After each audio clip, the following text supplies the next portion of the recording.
Raf Epstein on ABC Radio Melbourne. You'll remember there were a lot of calls when Scott Morrison was still Prime Minister that we should have some sort of royal commission into COVID. When Anthony Albanese became Prime Minister, he said, no, we can't have an inquiry. We're still in the midst of it. We are still, of course, having people getting COVID, dying from COVID. The situation has calmed down. That inquiry will be announced today. Brett Sutton's the former Chief Health Officer of Victoria. Good morning. Thanks so much for joining us. No worries, Raf. What questions do you think they should ask? I think it should be very wide-ranging. I think they need to look at everything that we've done, but absolutely with a view on what might face us in the future. There's no question that we'll have pandemics ongoing. They've kind of averaged 25 years over the last century or so.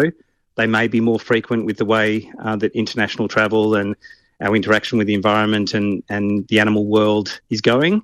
And so I think the question should go into all details about what the response was over the last few years, but absolutely with a focus on what it means for the next threat. What if they ask lots of questions about whether or not the lockdowns were worthwhile?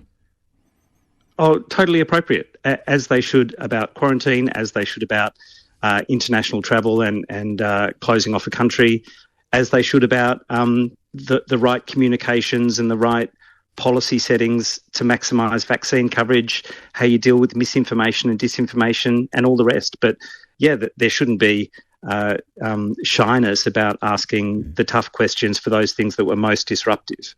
You're not uncomfortable being asked about lockdowns? No, I would be disappointed if we didn't go to those really important issues. Obviously, they were really impactful in the way that they applied across society. But this is a pandemic that's killed at least 20 million people globally. So let's ask all the questions that are relevant so that we can be really well informed about how best to handle it going forward. Do you expect to be asked to give evidence?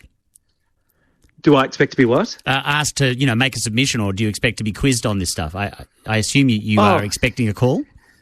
Yeah, I am expecting a call. Again, I would be disappointed if they didn't come to me with reflections or recommendations or insights or to be asked the tough questions. Absolutely appropriate.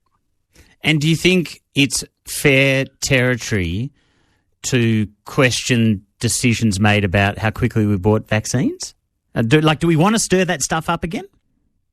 Oh, look, I think that's for the commissioners. Obviously, there's been an inquiry into vaccine procurement that's already been made. Let's not go over old territory if it can't uncover much more. But they are important questions into the future. What is our local manufacturing capability? How quickly could we turn it around? How could we turn our vaccine capabilities to various threats? Because, as we all know now, we were highly focused on influenza. We had COVID from left field, a coronavirus that, wasn't out of the question in terms of pandemic potential with the original SARS, with MERS still circulating in the Middle East. So we have to think about vaccines and the way that we might ramp up and get good coverage and distribution in the most effective way. But let's not ask the same questions that we've gone to in previous inquiries. Do you think much about COVID these days?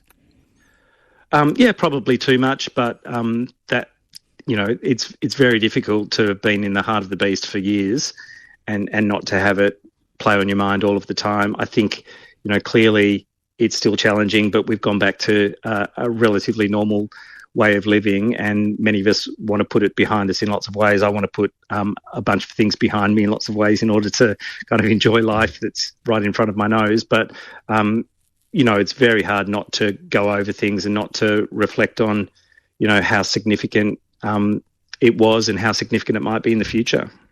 And do you think much about the next pandemic?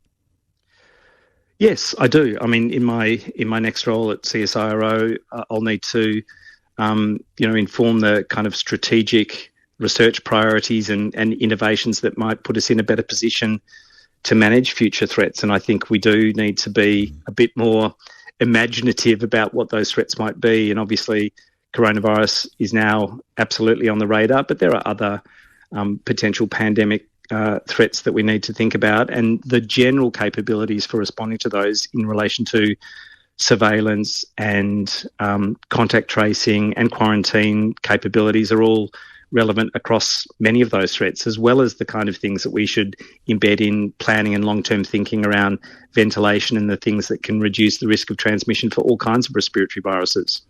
I get shivers just talking about this stuff again, but I really appreciate you coming on. Thanks so much. No worries. Thanks, Raf.